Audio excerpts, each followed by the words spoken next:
Coucou les merveilles, c'est Chloé. Je vous présente aujourd'hui un oracle que je trouve vraiment puissant. Regardez déjà, enfin je trouve visuellement il envoie quoi. Moi je sais que dès que j'ai vu qu'il allait sortir, j'ai pas hésité à l'acheter. Autant des fois je tourne un peu autour des oracles, autant celui-ci j'ai tout de suite voulu me le procurer. J'ai été attirée vraiment par la puissance qui dégageait. The Magical Botanical Oracle. Donc il est en anglais, mais si vous avez, enfin avec Google Traduction, si vous n'êtes pas à l'aise en anglais, ça peut tout de suite être traduit rapidement. De Maxine Miller et Christopher Pangzak. Donc les plantes du jardin de sorcières. Donc vous allez voir, je vais vous montrer les cartes, mais déjà le coffret montre vraiment bien l'univers. Qui, en fait, vous allez voir, fait beaucoup penser à, moi j'ai l'impression de limite d'être dans Harry Potter et d'être dans un grimoire d'herbologie, euh, voilà, pour apprendre à cuisiner les plantes, à faire des potions avec les plantes et tout. Enfin, on a vraiment un côté très ésotérique, c'est vraiment très ésotérique. Vous avez plein de symboles sur chaque carte, notamment aussi en lien avec l'astrologie, mais pas que. Et on a un effet un petit peu parchemin, là on le voit déjà sur le coffret, un truc un peu jauni. Hop, donc je vous montre, ben voilà, on commence déjà à voir des illustrations. Alors c'est édité par Lo Scarabeo. Il y a 33 cartes, alors ce qui n'est pas énorme, mais les cartes sont tellement puissantes que je trouve que ça suffit. C'est comme dans le tarot, vous avez les 22 arcanes majeures, il y a des cartomanciens qui ne travaillent qu'avec les arcanes majeures, donc ça veut dire qu'ils travaillent qu'avec un jeu de 22 cartes, ce qui est vraiment très peu. Mais les arcanes majeures sont tellement puissants qu'ils peuvent couvrir toutes les questions. Et là, je trouve, même si on n'a pas beaucoup de cartes, elles sont tellement puissantes qu'il y a moyen de les interpréter de plein de façons différentes. Et je trouve que c'est suffisant. Et on a un livre à l'intérieur de 224 pages en couleur. Je vais vous montrer qui est très bien fait parce que on n'a pas seulement les significations divinatoires des cartes, vous avez aussi des informations sur les plantes, vous avez même une partie magie aussi qui est super. Donc je vais vous montrer. On va regarder les cartes dans un second temps. Donc vous voyez, dans un second temps, pardon. Vous voyez qu'il est vachement épais. Déjà, ça fait en soi, ça fait petit grimoire, hein, vraiment, et je trouve vraiment super beau. Alors, qu'est-ce qu'on nous dit donc, au début, on rentre un petit peu dans l'univers. On va nous parler voilà, de l'univers des illustrations. Ensuite, vous avez une introduction. Vraiment, le livre est super beau. Vous voyez, on a des petites illustrations comme ça. Je trouve que ça donne vraiment un effet grimoire. On nous parle ici donc de l'esprit des plantes dans le jardin de sorcières. Moi, c'est quand avant de tirer une carte avec ce jeu, je m'imagine vraiment rentrer dans un jardin de sorcières et je vais demander à une plante de venir à moi, une plante qui va avoir un message pour moi. Ensuite, on vous parle des cartes et comme je vous disais, on retrouve beaucoup de symboles sur les cartes. Donc vous allez avoir ici la signification des symboles. Voilà. Avec notamment aussi les planètes. Vous avez aussi le signe poison pour certaines plantes qui sont toxiques, que vous allez pouvoir retrouver. Et après, on attaque avec la signification des cartes. Regardez, vraiment, je trouve c'est tellement beau que j'en suis presque émue, quoi. Je trouve ça vraiment magnifique. Donc, double page avec l'illustration en grand et les informations. Donc là, je trouve que ça fait les correspondances, en fait. Ça fait vraiment, je trouve, ouais, grimoire. Avec la correspondance avec les planètes, avec l'élément, avec le nom en latin. Et une fois qu'on tourne la page, on va avoir plusieurs paragraphes. Alors vous pouvez tout lire ou bien piocher suivant ce que vous recherchez. Sachant que vous allez aussi avoir la signification renversée. Vous pouvez utiliser les cartes en renversé. Donc là, vous avez la signification magique. Ensuite, le côté guérisseur, en fait, hein, de l'esprit de la plante. Vous allez pouvoir travailler avec l'esprit de la plante. Il y a un côté presque chamanique ici. Et le message divinatoire, si vous voulez travailler en divination. Et le message renversé, donc si vous travaillez aussi en divination, mais vous avez tiré la carte inversée. Et ensuite, vous avez un travail, une phrase d'affirmation qui permet de faire un travail de guidance. Donc, vous voyez qu'il y a énormément de choses. C'est un jeu qui peut du coup être utilisé pour de la divination, ici, pour travailler sur soi avec l'affirmation, et même, je dirais, je pense qu'il peut même intéresser des gens qui ne sont pas particulièrement intéressés par la divination, mais qui font des travaux magiques, qui vont vouloir utiliser les plantes en magie, parce que là, du coup, vous allez avoir des informations à ce niveau-là, et à la fin du livre, vous avez même toute une section magie. Voilà. Comment travailler avec les cartes. Vous avez des rituels qui vous sont proposés. Par exemple, ici, un rituel pour le soin du cœur. Vous avez un rituel pour attirer la prospérité. Voilà. Donc c'est vrai que vous allez voir avec les cartes, mais on a beaucoup de symboles, beaucoup de quelque chose, je sais pas, mais au niveau énergétique, il y a quelque chose de fort. Et en effet, je n'ai pas encore testé, mais je pense que ces cartes peuvent vraiment être très efficaces dans un rituel magique. Elles vont vraiment condenser, capter certaines énergies. Elles font presque comme des sigils, des talismans, quoi. Je trouve qu'il y a vraiment quelque chose de puissant. Donc là, c'est des propositions, mais après, vous pouvez aussi créer vos propres rituels avec les cartes. Donc vous voyez, du coup, quelqu'un qui est, par exemple, passionné de magie, d'herbologie, eh ben, il peut très bien se procurer ce jeu pour ses travaux magiques et peut-être après en général quand on fait de la magie on fait aussi de la divination donc comme ça il pourrait utiliser autant en magie qu'en divination mais voilà si vous avez juste votre trip à vous ce que vous aimez profondément c'est la magie c'est un jeu qui peut juste être un support magique clairement là qu'est-ce qu'on a après donc ensuite on nous dit préparation avec les cartes, lire les cartes, bien sûr. Euh, vous avez des exemples de rituels, vous avez des tirages donc, qui sont proposés. Si vous voulez utiliser les cartes pour faire de la divination, vous avez le fameux passé, présent, futur ici. Hop, un autre tirage à 5 cartes qui est détaillé. J'ai pas testé encore celui-ci. Et après, encore un autre à 10 cartes. Pour aller plus en profondeur.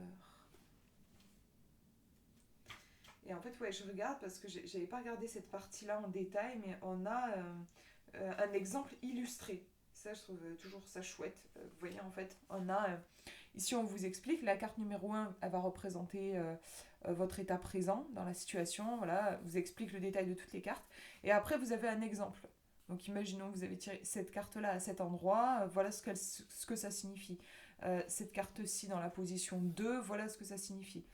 Donc c'est toujours sympa, je trouve, d'avoir un exemple. C'est comme ça que je trouve qu'on apprend, qu'on se rend bien compte de comment se passe une lecture. Donc voilà, vous avez ça pour chaque carte. Je vous en montre une autre. Regardez, c'est vraiment superbe. J'apprécie toujours quand on a les illustrations qui sont reprises en pleine page. Ça permet vraiment de s'y plonger pleinement. Donc ensuite, ici, les correspondances. On tourne la page et on va avoir toutes les informations, autant au niveau magique qu'au niveau de l'esprit guérisseur de la plante et au niveau divinatoire et guidance. C'est hyper complet. Il y a vraiment un gros travail qui a été fourni, je trouve. Donc voilà pour le bouquin, pour le livret. On va regarder les cartes. Donc les cartes, on a un petit ruban pour les tirer, pour les sortir. Donc le fond est noir. Les cartes, hop, donc c'est le dos, hein, je vérifie parce que je trouve on dirait une illustration de la carte normale, mais voilà, c'est le dos des cartes. Les cartes sont mates, elles glissent très bien, je trouve qu'elles sont franchement de très bonne même qualité, enfin il n'y a aucun souci, c'est un plaisir de les mélanger, de les utiliser, elles s'étalent super bien, ça c'est toujours appréciable. Donc voilà, on retrouve ici vraiment les esprits des plantes en fait, qui vont travailler avec les énergies de la terre. C'est magnifique, je trouve. Et, enfin, moi, j'adore l'esthétique de ce jeu. Les tranches sont neutres. Je vous mettrai les dimensions exactes dans la description, mais elles sont pas trop grandes et pas trop petites, faciles à prendre en main, je trouve. Et on va regarder tout de suite les illustrations. Alors, je vais essayer de faire une mise au point parce qu'il y a beaucoup de détails. Alors, est-ce que c'est le mieux que je puisse avoir? Je crois que là, je suis au max. Ouais. Donc, le petit numéro pour se retrouver dans le livret, ça fait vraiment penser, je trouve, à un grimoire avec, vous savez, des zooms sur certaines parties de la plante, par exemple. Je trouve que ça y fait vraiment penser. Attendez, je fais un peu de place parce que j'ai mon chien qui veut venir à côté de moi. Donc voilà, il y a énormément de symboles. Donc on en retrouve ici, vous en avez là, mais vous avez aussi la croix ici, les pierres tombales. Là, j'ai l'impression que c'est un espèce presque de monstre, ou ça me fait penser aussi à un masque funéraire, je crois, enfin voilà, en rapport avec la mort. Euh, on a vraiment beaucoup de finesse au niveau du dessin, et ça fait penser un petit peu à des gravures, en fait, je trouve. C'est assez impressionnant, vraiment, le détail, quoi. Un truc de fou, je trouve. L'escalier ici avec les symboles. Donc il faut parfois un peu de temps, enfin même tout le temps, je trouve il faut un peu de temps pour bien saisir euh, tous les détails. Si on a des petits squelettes anges, c'est incroyable le travail.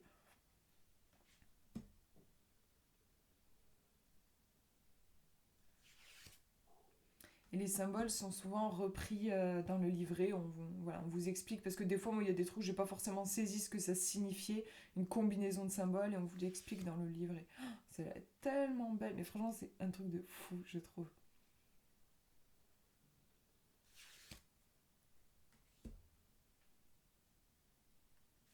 Il y a vraiment quelque chose de très ésotérique, magique dans ce jeu.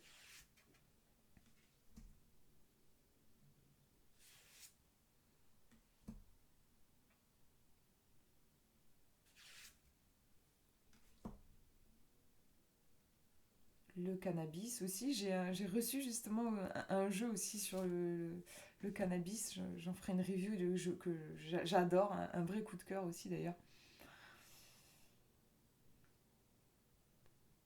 La mandragore.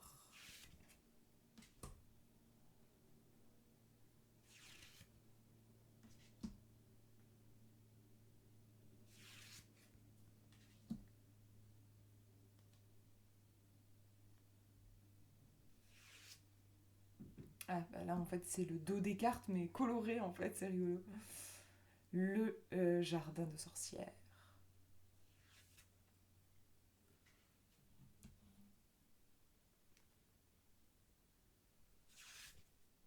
Magnifique aussi, avec l'esprit du loup et quelque chose d'assez un peu viking ici, avec les runes présentes là.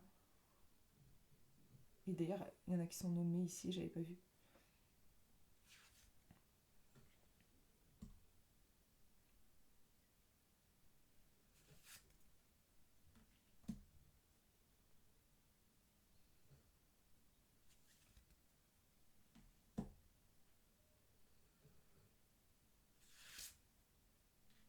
Et elles ont chacune vraiment leur univers, je trouve, c'est assez incroyable. À la fois, bien sûr, on reste dans ce truc assez qui fait grimoire, mais voilà, on a des.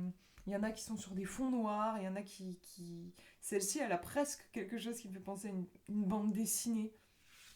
On avait un truc un peu asiatique, un truc un peu viking.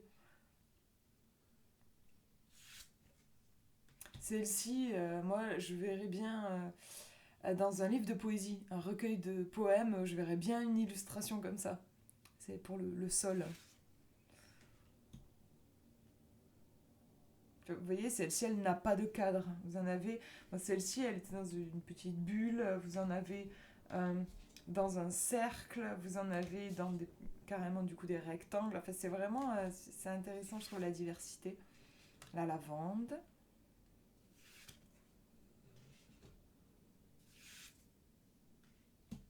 Magnifique. Le tournesol avec la petite touche de couleur. Parce que finalement, on est quand même pas mal sur du noir et blanc sinon. Super beau aussi celle-ci.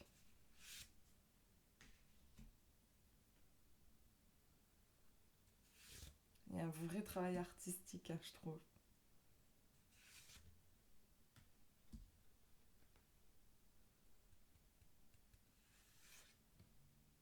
Celle-ci est superbe aussi. quelque chose de très poétique, qui me renvoie aussi à quelque chose d'assez émotionnel. Donc voilà pour les cartes. Ben, on va en tirer une. Comme ça, vous aurez une idée du type de message. Donc, moi j'aime bien avec ce jeu imaginer, comme je vous disais là, que je suis à l'entrée d'un jardin de sorcières. Et on va demander, on va ramasser une plante, enfin on va rentrer plutôt, on va pas la ramasser, on va la laisser tranquille. On va rentrer en contact avec l'énergie d'une plante pour vous qui regardez cette vidéo.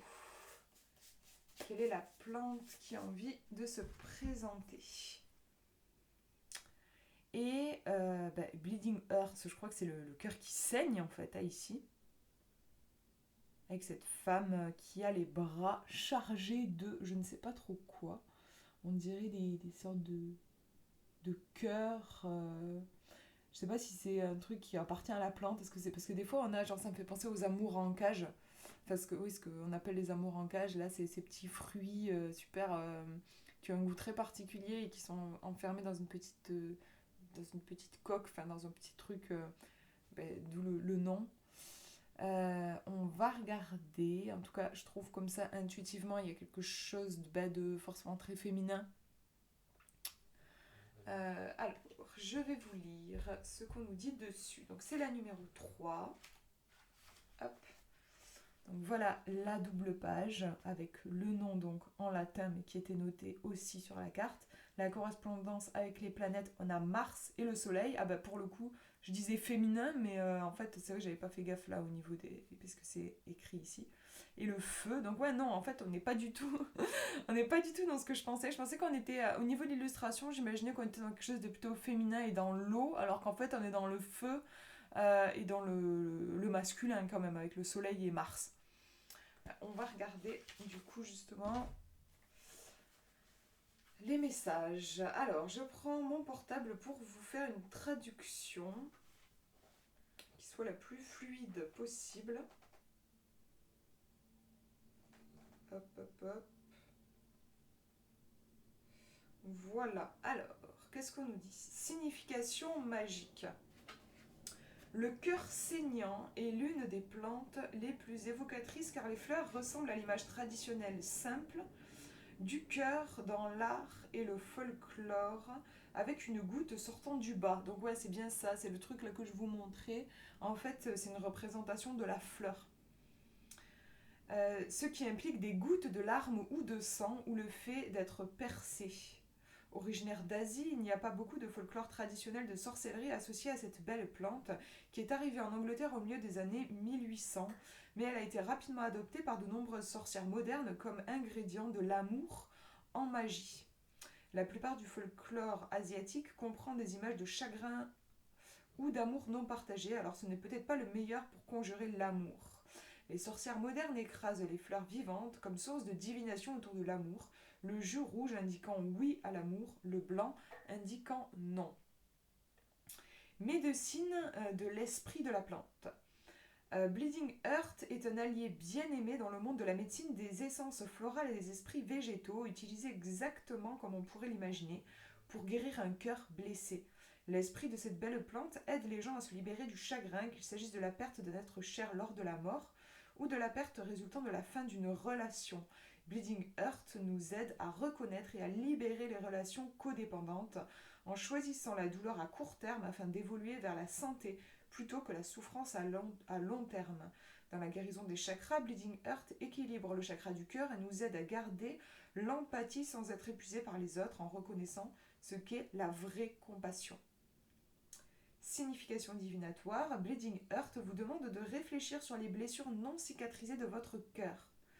Où retenez-vous le chagrin et la douleur? Quels attachements malsains vous lient? Que devez-vous libérer pour continuer votre vie? Là, je vais tourner la page. On nous dit remarquer comment l'esprit des plantes... Et là, je vais faire la traduction de la nouvelle page. Lui tourne le dos. Attendez, je n'ai pas bien fait. Se détourne du passé pour le lâcher. Bleeding Heart vous dit de rechercher la catharsis, souvent à travers les larmes, car la goutte évoque également les larmes nettoyant le cœur. N'ayez pas peur de pleurer pour guérir, chacune des fleurs en forme de cœur doit se fissurer et s'ouvrir pour fleurir, pour libérer la larme, afin de guérir. Ensuite, on nous donne la signification en inversé. Lorsque le cœur saignant est inversé, vous refusez obstinément de libérer les attachements malsains et de vieilles blessures. Vous avez construit des identités autour de votre moi blessé et craignez qui ou ce que vous serez si vous les laissez partir. Vous retenez vos larmes et prétendez que les choses vont bien alors qu'elles ne le sont pas. Soyez honnête avec vous-même. Affirmation, mon cœur est entier et ouvert à l'amour. Ok, donc je trouve, vous voyez, d'habitude j'aime bien mettre ma petite touche personnelle quand je lis les messages, et je trouve c'est très très clair. On comprend tout de suite le message de la carte, on part pas dans des trucs hyper spirituels mais un petit peu désincarnés, on est dans le concret, on nous explique ici qu'il y a quelque chose au niveau du cœur, peut-être un chagrin à libérer, peut-être une souffrance, il y a quelque chose, j'aime bien l'image il faut se fissurer pour ensuite pouvoir s'ouvrir, hein, voilà, on a cette image là, donc au niveau du message il y a quelque chose de sensible, et je reviens sur le Mars aussi, le feu et le soleil, peut-être qu'il faut passer par une espèce de combustion interne comme le phénix, hein, quelque chose qui brûle, quelque chose qui peut paraître potentiellement agressif, mais pour en fait que ça soit au service du féminin, au service du yin, au service de notre sensibilité, et pour libérer à un moment donné, il va falloir peut-être casser cette coque de protection pour libérer une émotion qui est restée contenue par protection. Et finalement, ça ne nous fait pas du bien. Donc voilà pour le message de cette carte. Mais j'espère que cette présentation vous aura plu, vous aura inspiré. C'est pas un jeu qui est très cher en plus. Il me semble qu'il est à 23 €. Bon, c'est un prix classique pour ces jeux-là, mais je trouve que vu la qualité au niveau artistique, moi ça m'aurait pas étonné qu'il soit plus cher. Moi j'aurais été prête à le payer à 28 € par exemple. Je trouve que, il me semble que c'est, si je dis pas de bêtises, mais je vous mettrai le lien dans la description pour aller voir. Il me semble que c'est autour de 23 € et franchement je trouve que quand on voit la qualité, que ça soit autant au niveau graphique qu'au niveau aussi de, regardez-moi ce petit grimoire quoi, au niveau du contenu du livret, je trouve que c'est vraiment pas exagéré. Voilà, je vous fais de gros bisous, prenez bien soin de vous.